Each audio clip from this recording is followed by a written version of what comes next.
Welcome to the sexandrelationshiphealing.com site with the webinars with John Taylor. Today's topic is healthy communication. So looking forward to learning more, John.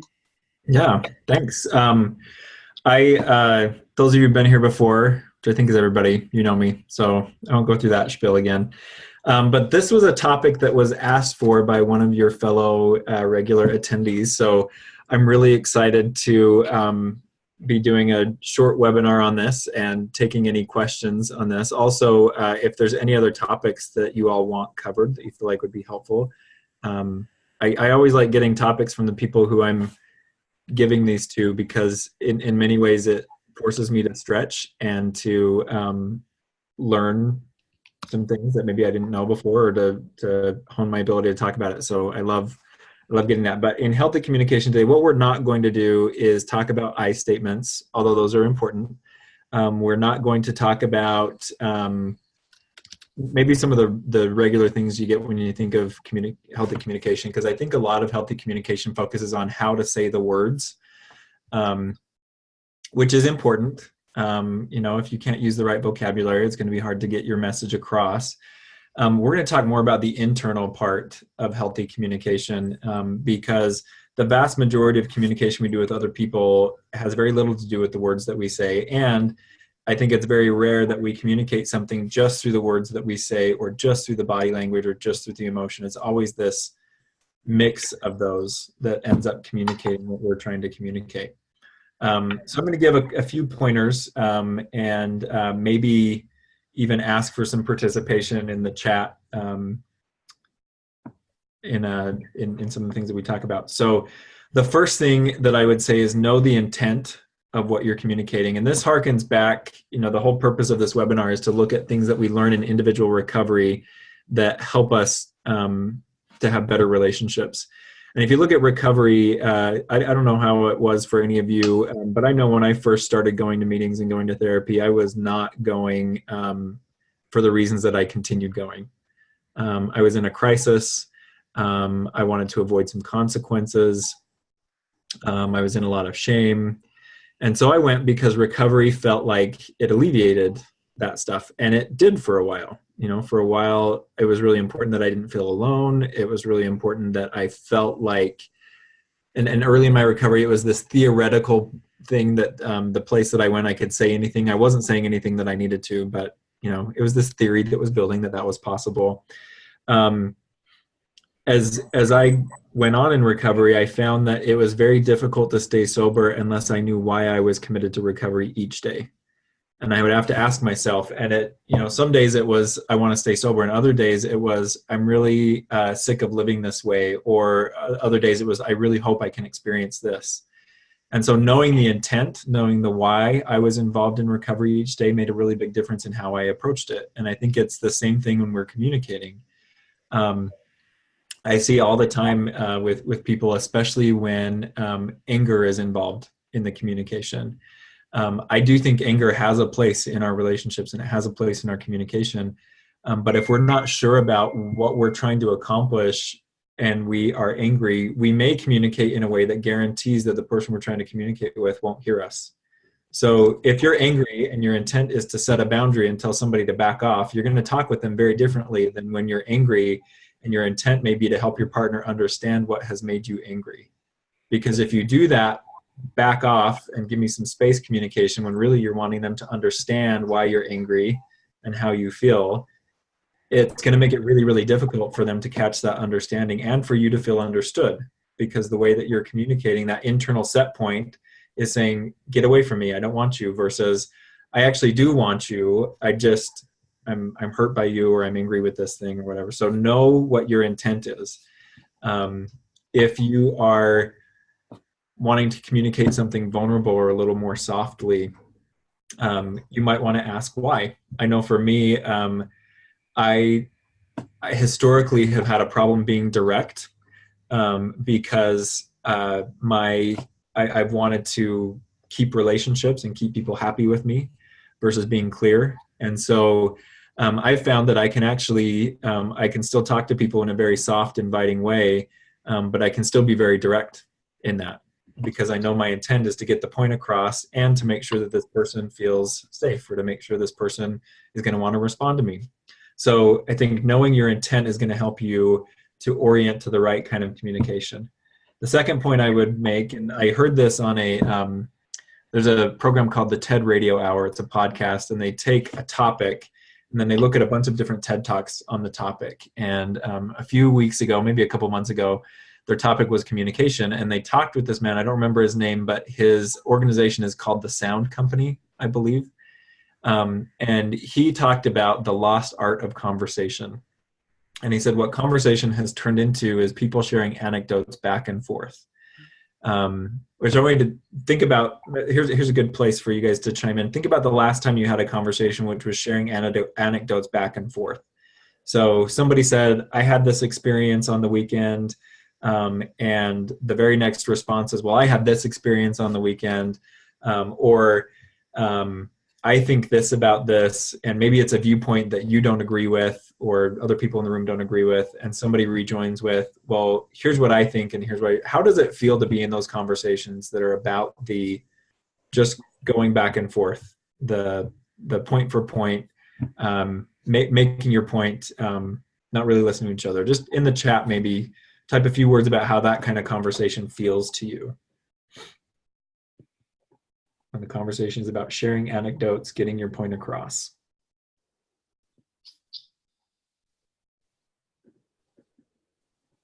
Just take a couple seconds, just a couple words to describe that feeling.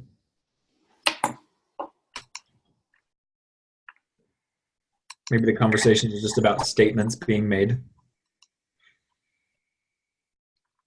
Somebody said, too busy thinking about what I'm going to say. Oh, yes. I always think back, especially when there's a misunderstanding, I always think back to what did I miss because I was trying to think about how to respond. And that's a very, very easy trap to fall into. As you're thinking about that, also think about the last time you were in a conversation with somebody who asked really, really good questions, who you felt like they really worked to understand you. And maybe they still shared their opinions, and they somebody else said those conversations seem pretty shallow. They're just back and forth. So think about a time you've been in a conversation with someone who asked really good questions and you felt like they really wanted to get to know your position or get to know what you were thinking or feeling, or a time where you felt that way about somebody. How did that conversation feel? Where there were more questions asked than statements made, where there was just as much listening actively as there was sharing and talking. Just a couple words to describe how that felt to you. I was thinking about the first one, that it feels like you're not heard, Yeah. and somebody's trying to sell. And I've been in conversation, I've been the observer of those conversations where I've seen, that happening, and I was like, it feels like this person's trying to sell, and and it doesn't really get anybody there's no dialogue. Yeah. He talked about in that TED Talk how this contributes to the loneliness we feel as a society. And you look like more than ever, we have more accessible and varied platforms for connecting with people.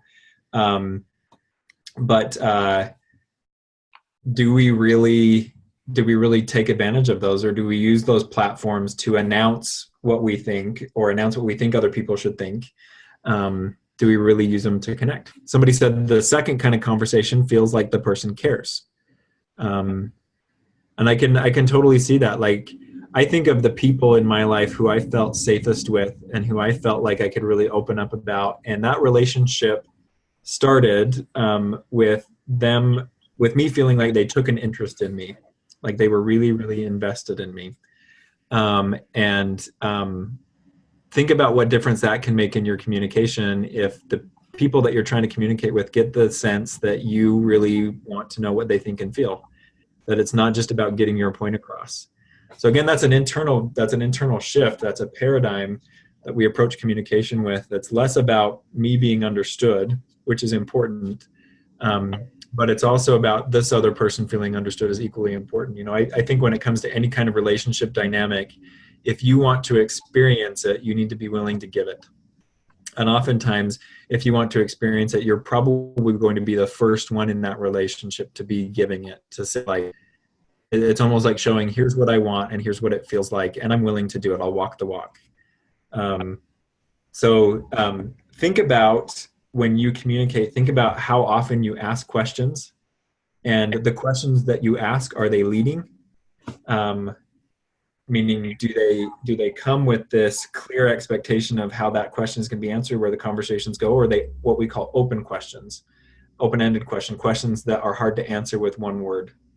So a few weeks ago, I was in a couple session, and this couple there's been sobriety in the couple for like 3 or 4 years, but there's not a whole lot of trust there. And so I asked this couple to talk about what scared them about their partner being done with the relationship.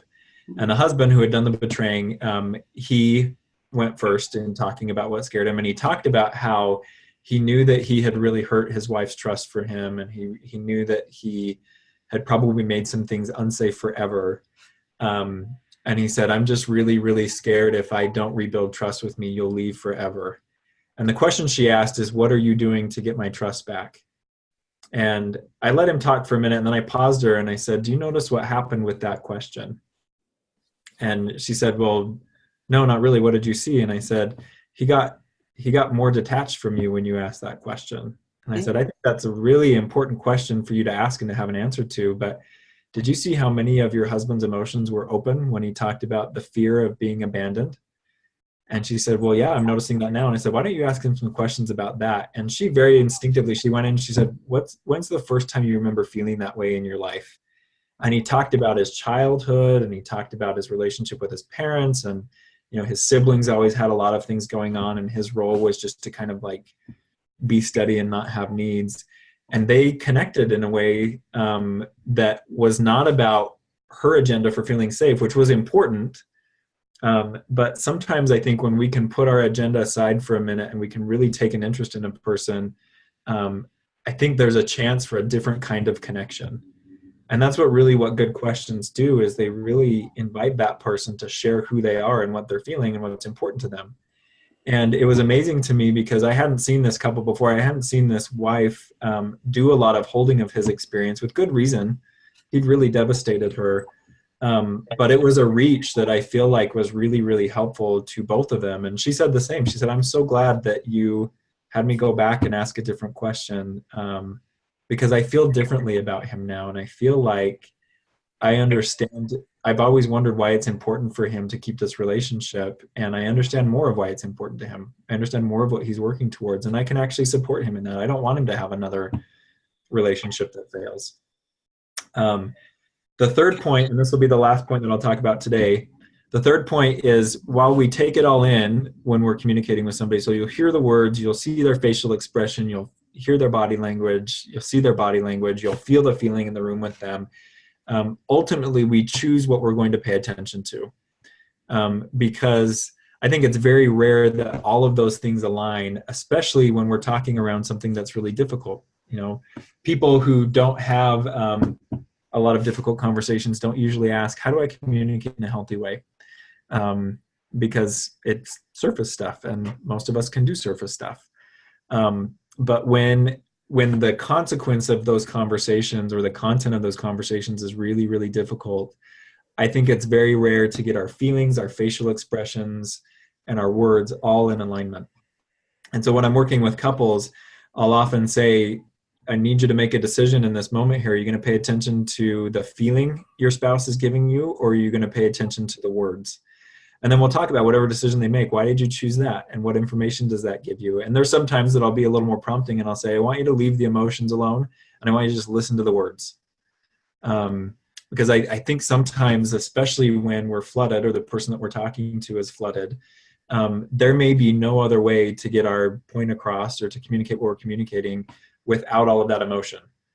So there's times where I've been angry, and I've had to say to my partner or significant other, I've had to say, I'm really angry right now, and I want you to understand it's not about you.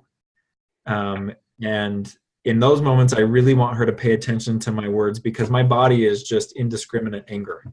And so when you're the listener, I think it's important to know what it is you're cluing into, and to be to be clear about that. Because if we tune into body language, like let's say we've chosen to tune into that, and we see this person as defensive, non-remorseful, all of that kind of stuff, we may miss what they're saying. Like they may be saying, I'm sorry. They may be saying, what would you like me to do?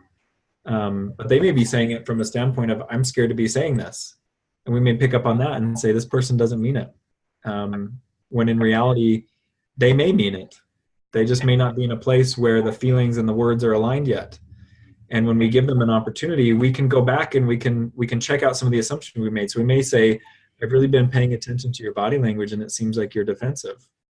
Or I've really been paying attention to your words and it seems like you want to work this out. And I think those kind of questions, or those kind of like, let's circle back to this, I think that really helps us get to the root of what's trying to be communicated, rather than taking this almost as like those Where's Waldo books. You take in the whole picture and you try to figure out what details are important. You can stop and you can play with the details a bit. You can figure out what it is you're hearing, what you're not hearing, what you're seeing, what you're not seeing. So I'd say for today, those are my 3 pointers on healthy communication. And these all come from individual things we do in recovery. So know your intent, know why you're communicating what you're communicating, asking good questions versus making statements. I think we've all been in recovery rooms with folks who come in and they have it all figured out and they have nothing to learn from anybody else. Be a good question asker because you learn a lot, and take it all in and then choose what you're going to pay attention to. That for a lot of the folks I work with is essential in their recovery too. There's, most of the people who come in crisis, there's a million things that they legitimately need to work on, but we don't focus on all of them at the same time because that's not helpful and it's overwhelming. So I think it comes to the same thing when we're trying to communicate or we're trying to take in what somebody's saying. We have to choose what's important to pay attention to, and we have to know why we've chosen it. So any questions along the lines of healthy communication or any other questions? Well, a lot of really good things in what you were saying, and going back to the first part where you're talking about anger and hurt, and that was something that was really difficult for me to learn. I had the opposite style where I can be very direct, like too direct. It wasn't soft enough. Just needed to get whatever it was I wanted to say out. So I had to learn to soften it and to think about how I was going to frame whatever it was.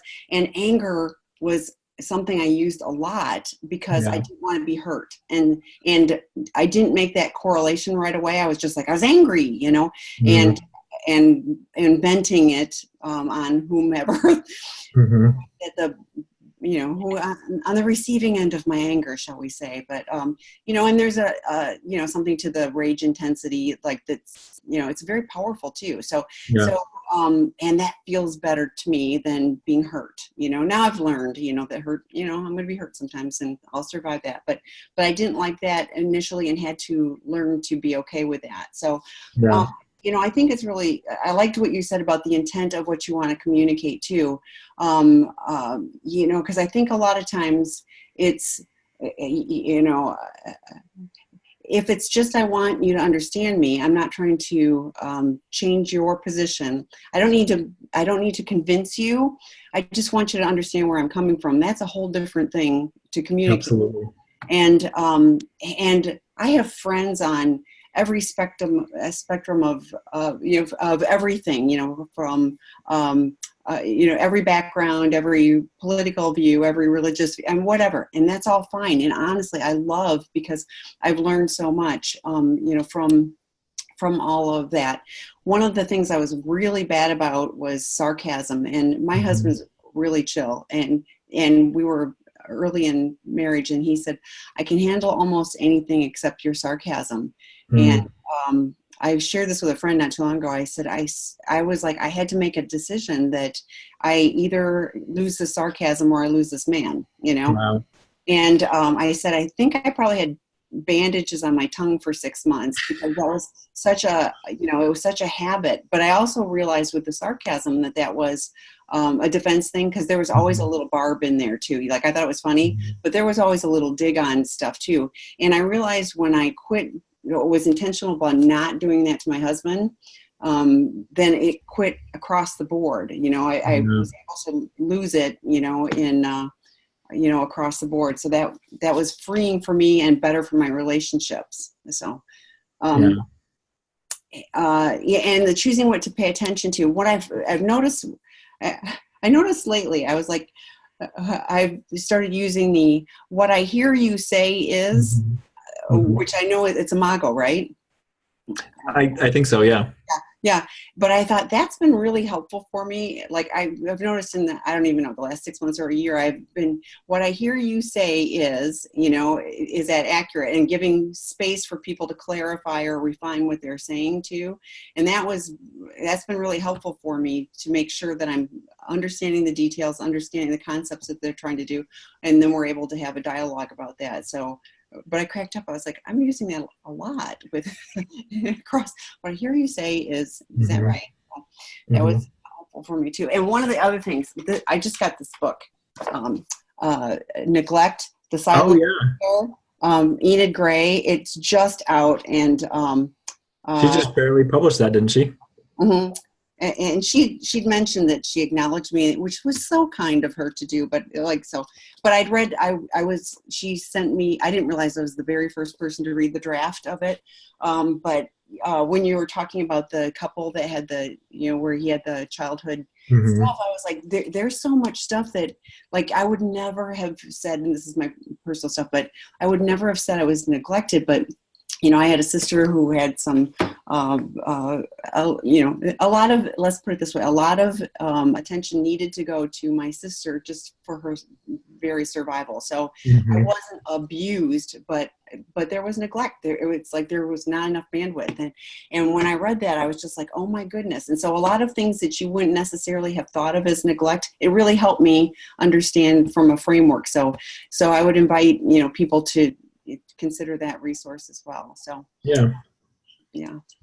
Anyway, and then one other thing, because you mentioned relationships and all that with that couple too, and I was like, when I have mentioned this podcast before too with Stan Tatkin, but I really love that one because it was focusing on the relationship. So what I heard you say is the wife is willing to put her specific needs aside for that moment, for the betterment of the relationship, which ends up bringing them closer together so that her needs will ultimately be met. Well, and what you just said there, I think that's the heart of healthy communication is we are aware of what we need and what we want, but we are in a position where we can put that aside for the greater good of the relationship. Yeah. Because a good, healthy relationship is not about two people seeing each other clearly all the time. I think it's largely about we kind of do our own thing in tandem with each other. And when we need to pause, like, we can put our own thing aside for a moment and we can understand and we can make adjustments. We can choose to make adjustments if we need to. But it's really, for as important, I think assertiveness is important too in communication, but it's not the end all be all. I think it's really about what is it that I'm trying to accomplish here? And I think of people that I actually want to communicate with, and there's something about that relationship that I want to preserve, that I want to keep. That's what motivates me to communicate carefully and precisely with people. When I don't care, I'm not careful. So healthy communication really comes from, I want this relationship to work. I want it to move somewhere. Right. You have more invested in it then too. So I think we're more willing to be mindful of what we say and do if we care more, Yeah. Like I try to be polite to the people at the grocery store or whatever too, but I'm not going to see them on a day in, day out basis. So it'll be a different relationship. So somebody asked a question. Are you familiar with the book, When Anger Hurts, Quieting the Storm Within, 2nd edition? Do you recommend for parent trauma rage? I'm not familiar with that specific book, although I've heard the title. There's 2 books that I use for that kind of stuff. I really like the book Forgiveness is a Choice by Enright, I think is the one who wrote that. And I like it because it not only focuses on, while forgiveness is the title, and that's the ultimate goal here, which I think is the antidote to long-term anger. It starts with a very helpful exploration of anger. And his whole premise, he gets in the lab, so to speak, with how forgiveness actually works. And he starts with the premise that we can't let go of something that we don't know we're holding on to. And so I really like how that book and that approach really helps you to get to know your anger and your hurt, and it really legitimizes the anger and the hurt. And he says forgiveness is not a magical place that we reach and we just say, okay, I don't want to be angry anymore. We still have a right to be angry, and we have a right to be hurt, and we're choosing not to, which I think is really empowering. We're choosing to have a different response to being victimized and hurt. The other book that I really like is called The Grief Recovery Handbook. And particularly, I think, with the parent dynamic. So without knowing the specifics of this, I would say start with Forgiveness as a Choice, because that will help with the anger. And then the Grief Recovery Handbook, I think, really helps to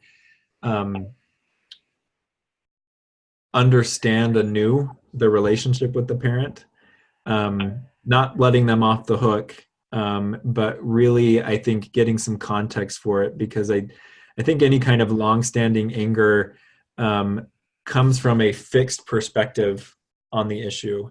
And that fixed perspective is valid. But when it comes to an anger that consumes us, like with a parent, I think that very few people are one-dimensional. And so being able to look at that, it says partner, not parent. I would say that the recommendations still stand. Even the Grief Recovery Handbook, one of the exercises in there that was really transformative for me in some recent grief that I've been working through has been you make a list, you make a timeline of the relationship, and above the line you do the positives, and depending on how positive it is how high you draw the line, and then below the line you do the negatives. And so you really have to look at the totality of this relationship. And this wasn't the author's words, but this is how I interpret it, is that nobody's all gold and nobody's all crap. We're a mix of the two, and we have to be able to see things accurately in order to grieve and to move on. So while those books are not partner specific, I think they can be helpful. I would say some of Vicki Tidwell Palmer's work around partner trauma and boundaries, I think, can be really helpful with some of the rage. But those are two books that I've had a lot of firsthand experience with, and they've been very, very helpful in being able to make the anger productive. It was actually that Forgiveness as a Choice book where I learned to not be afraid of my anger, and to be able to transform the rage into anger, because anger is incredibly useful. Rage is not. Rage is like a rabid rhinoceros running free. It's very unpredictable. But anger, I feel like, can be a scalpel, and that can be incredibly useful sometimes. Can you tell more about the line and the above and beyond? What are you looking for when you are doing that? So it's a timeline of the relationship. So you listed out chronologically what happened, and was it a positive thing, and how positive was it, and was it a negative thing, and how negative? And just what you're doing there is you're taking in the whole view of the relationship. Okay. So like when we're in a place where we're really hurt by a relationship, we can move into action that has us distancing from that relationship, and maybe even working to end the relationship. And maybe we need to, depending on what's happened. But if there's kind of that rage blindness, we may be moving to protect in a way that doesn't allow that relationship to continue, and we may really want it to continue on the other side of the rage. So it's a way of taking in the sum total of the relationship, and not letting anyone off the hook because they were good times, but it might help us to put that person in perspective. So I look at one of the grief relationships I worked on with that was my relationship with my dad. And I look at, as far as like doing things together and being just about every one of my hobbies that I have now, my dad introduced me to and helped me develop a love for it. Like I live about 10 minutes away from the first big hike he took me on, and I take that hike regularly. And I think about, how challenging that was as a 6-year-old, but it really instilled this love in me. So I look at that stuff in my relationship with my dad, and I owe the man everything. I look at the emotional side, and it's like, I've given you a lot in that, and I haven't gotten a lot from that. And that's one of the things that it helped me to realize, is that I wasn't angry with him about everything. Our entire relationship was not just hurt. And that really helped to contextualize and even really kind of focus the anger that I was feeling, that I'm angry about this loss and this opportunity, not angry about all of it. I really like that. And I think I mean, I like that you'd have a visual of the perspective of the relationship. It's really easy to get caught up in the emotions. And like you said, this is so hurtful right now. I just need to end it because then I'll end the pain, which doesn't really happen anyway. But have that perspective. And I think, so if I'm deceived into thinking that, oh, this relationship is, all good, except for this one little thing, there may be a different perspective that there's more negative going on that I haven't paid attention to and need to attend to it, whether, I stay in or go. But also I really like the balance of, there's a lot of good here. And I think that no person is 100% good or 100% bad. And I think that's why it's so difficult to decide what to do with a relationship, because, if you're throwing the whole relationship away, well, there was all this good stuff too. Yeah. And so, trying to have the hope, do I dare hope that we can get to a place where it could be good again or better or whatever, that it's worth salvaging.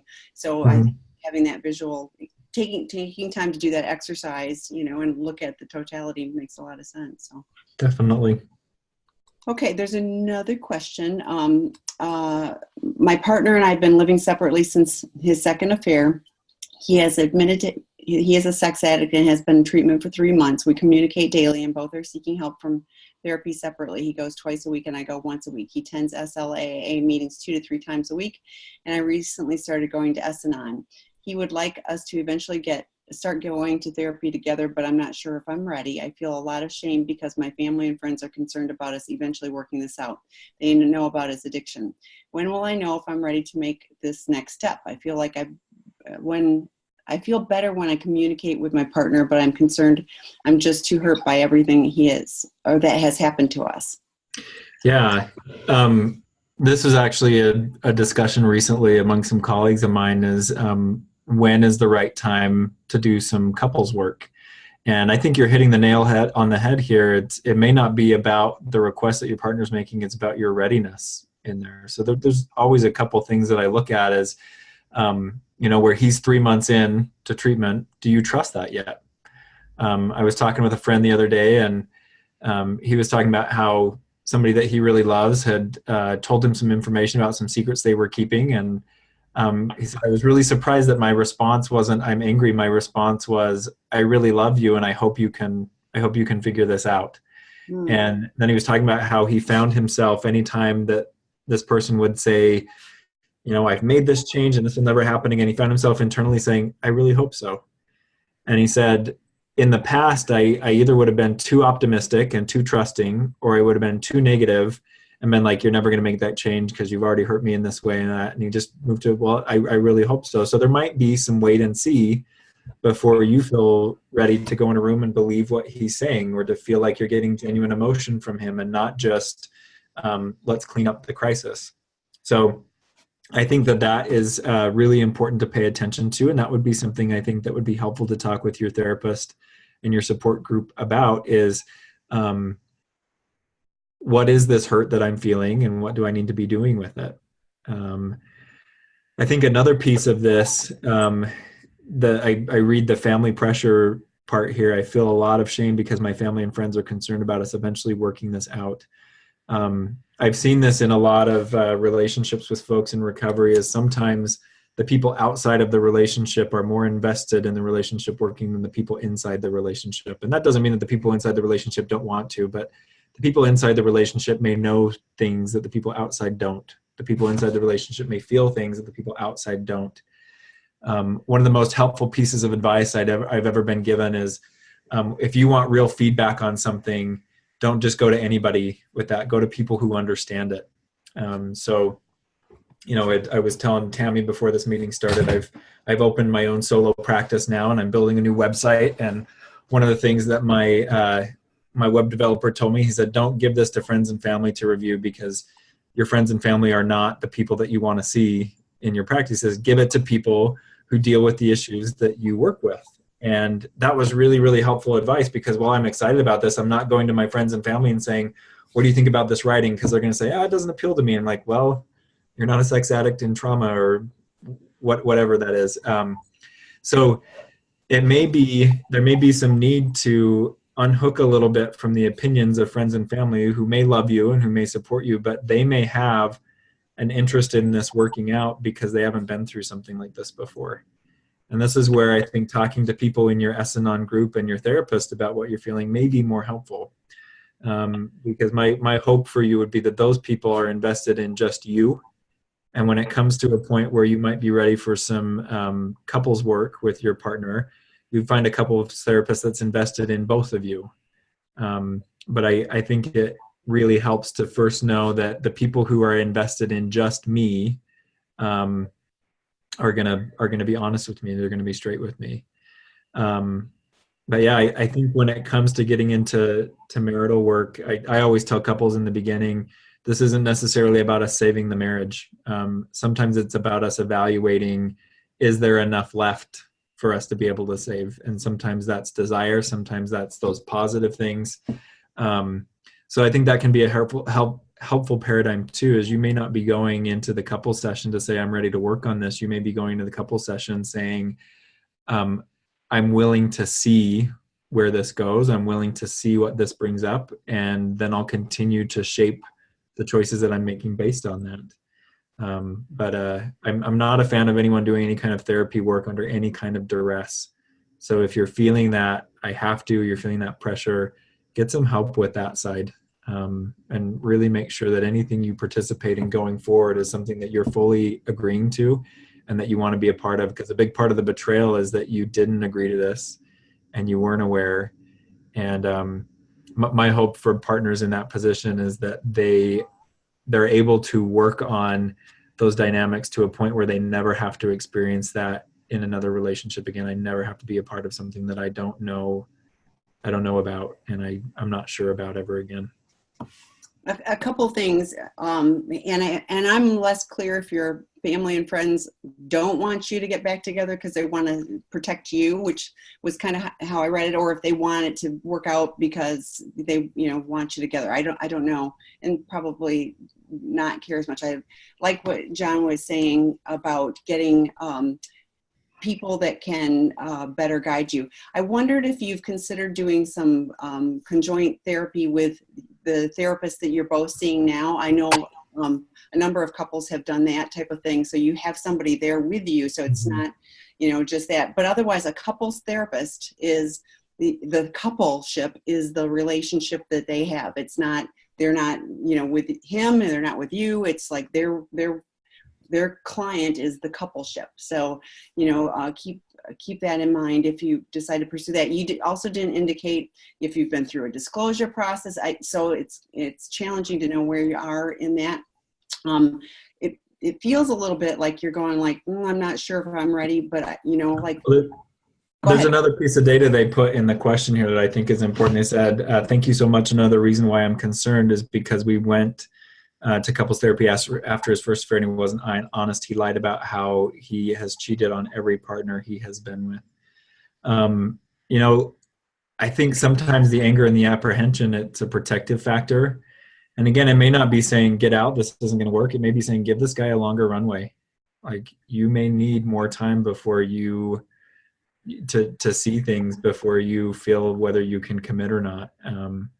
So I'm getting the picture here that time is going to be your friend. And if he's serious about the relationship and he's understanding the hurt that he's caused you, he'll give you the time that you need. If he understands that, if he's looking out for himself or keeping the relationship together, you're going to feel that pressure. And I'm all for people changing. I'm all for people being able to correct. I mean, if I couldn't believe in that, I don't know what my point would be in continuing to improve myself and work on that. So I do believe that people can change, but sometimes people need a longer runway, especially if something's a long established pattern. And I'm always an advocate of talking honestly and openly about what your fears are. Tammy had mentioned conjoint therapy, and the purpose of conjoint therapy is not necessarily to repair the relationship. It's for accountability. It's to get honest, and it's to do some crisis work so that maybe we're not continuing to damage the relationship, but we're not building it. And those might be some really important things to bring up in those conjoint sessions. So he knows what it is you're watching. So he knows what it is you're concerned about. Yeah, and I agree with that. Shoot, I was thinking about something else too. Shoot, went right on out of my brain. So, oh, I know, it was the long term when you said, yeah, clearly he's had this pattern for a really long time. So while 3 months is great, 3 months is a drop in the bucket. And then the other thing I was thinking about is if he wants to work on rebuilding your trust, Dr. Rob wrote a book about that called Out of the Doghouse, and it's specifically on things that the person. It's written to men who have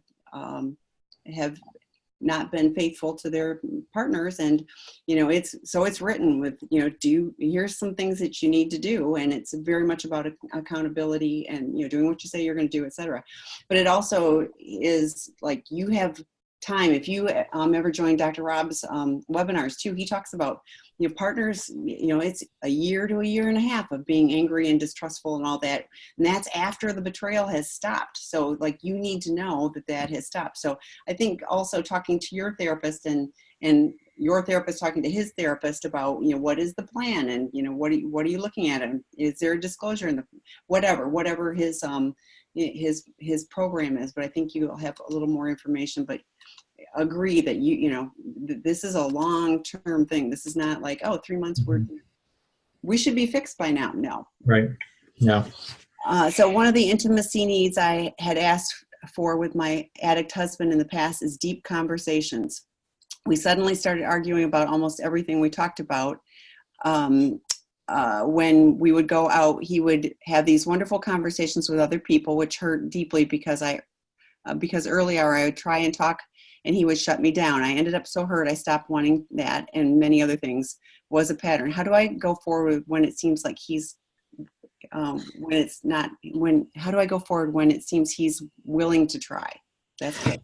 Yeah. So some advice from a friend of mine comes to mind when I was at a point in my life I was looking at making a big change. And he said, this is going to take a lot of energy. It's going to take a lot of bandwidth. And so some of the things he talked about, he said, before you undertake this change, you're going to need a financial reserve so that you're not stressed about money. He said, you're also going to need an emotional reserve, and that's going to come from taking really good care of yourself, because in the beginning, this change is going to feel exciting. And as it goes on, it's going to get harder. And those are two of, I think, the best pieces of advice I've gotten in trying to make a big change, especially when my pattern in the past has been like to suck in and close down and just dart out as fast as I could. So I'm looking at here, this willingness to keep trying, even though this is a painful dynamic. I would look at what kind of resiliency or what kind of reserves do you need in order to give it another try. I think it's very, very rare that the effort and ability of two people match up at the same time with needs. And so, there's sometimes where his ability to meet your needs, may be different than your willingness to open up. And so keep in mind that every time you open up, when it feels like he may be in a place to try, that may cost you something. You may be terrified in doing that. So what kind of emotional reserves do you have? Are you able to take care of yourself after you've experienced that kind of fear, even if it goes well? Or do you have people you can talk to when it doesn't go well, or do you feel deeply alone?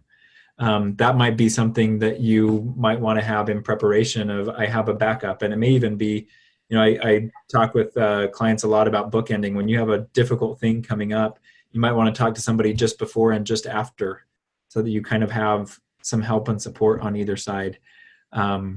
So I really applaud the willingness and the desire to go forward. Again, I think strong relationships aren't built on it's just been good forever. I think they're built on we've really tried and challenged some things, and we worked some things out. But make sure you pack your bag so that you can take that trip. Make sure that you have some emotional reserve, taking really good care of yourself as a natural course of things.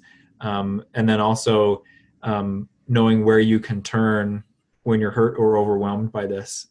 Sometimes the overwhelm can be not just from the hurt, but I believe that grief can start when we start getting what we needed. So a lot of couples that I work with, when they have that conversation, that's like, okay, we finally did it. One of their biggest fights happens right after that.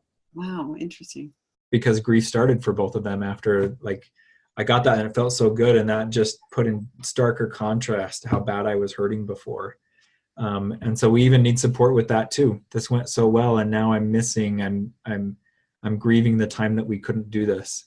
So making sure you've got support, some emotional bandwidth, some emotional margin that you can dip into, because this is going to take some energy for you to give some trust and to make another try. So respect that energy and that ability doesn't just come out of nowhere.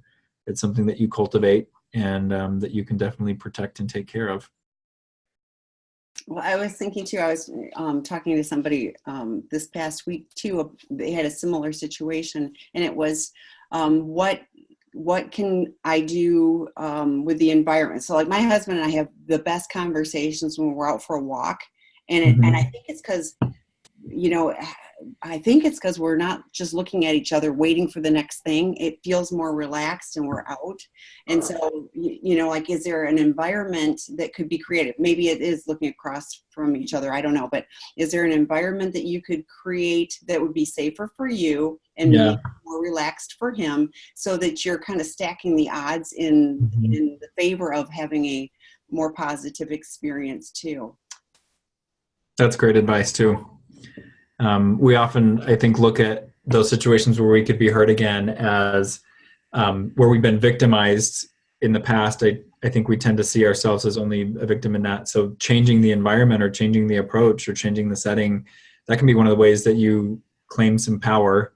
And maybe, like you said, Tammy, you stack the odds in favor of this going better than it has in the past. Yeah. Still no guarantee you're going to, but anything. It never is. Yeah. Yeah. So we have a little lull. I'm so excited to say we have a new partners drop-in group that started last night. Oh, and awesome. I was really excited about it. So Angela Spearman is moderating that group. So it's 6 p.m. Pacific time. And then tomorrow night, so Tuesdays, we're going to have a female sex and love addict drop-in group. That's a new offering as well for we've not had one for, we've got different men's groups, but we've not had one for females. So really excited that we have that. So the men's partner group seems to be going well. We've got a professionals group that we've started, and we're going to start next week, Sunday, a new porn addiction, mixed gender, but just for porn addicts, not for those that are struggling with sex addiction concurrently. So this will be a porn addiction offered every 2 weeks, so rotating weeks on Sunday evenings at 4:30 Pacific time. So really excited about that as well. Somebody said the Sunday drop-in group was so good. Oh, good. Thank you. Awesome. I appreciate the feedback. I don't plug into all of those, since a lot of them are for men. I really don't, but I really appreciate that we're creating more spaces, safe spaces for people to connect on the website. So we've got more exciting things with that. I do want to mention too that we have, Dr. Rob is doing a 2-week intensive starting March 31st. He hasn't done clinical work. He's so excited about doing this, but he's going to be the lead facilitator for that one starting in Los Angeles. We're also working on the co-occurring chemical and sex addiction that will follow mid-April in Los Angeles. And we've got programs opening in Thailand at the end of April. So lots of great stuff on. Very exciting stuff. Yeah. Especially, all of it. But, I know what, I know the programs that Dr. Rob has run in the past, and he's taken all that information and, added to it the chemsex stuff. I've just really had my eyes open to how the co-occurring, how pervasive the co-occurring issue is, and having Dr. David Fawcett, who wrote Lust, Men, and Meth, and so he's the leader in the field for that, to have him be collaborating on the program with us. He'll be, he's got clinical input. He's joined, the Seeking Integrity team, and so he'll be participating in that as well. And it's not just a gay men's group. This is gay, straight, it doesn't matter. We're seeing a lot of particularly stimulant and sex, but so coke and sex, or meth and sex, but even alcohol and sex. where there are fused behaviors. There's a huge need for that. So excited to have those programs opening soon. So any other questions for John today? Well, then I'll let you get back to it. Do update your information on or let me know. I'll take a look at that right now and get back to you. Yeah, so join us again for the next edition next Monday. So thank you. Thank you. Bye-bye, everybody.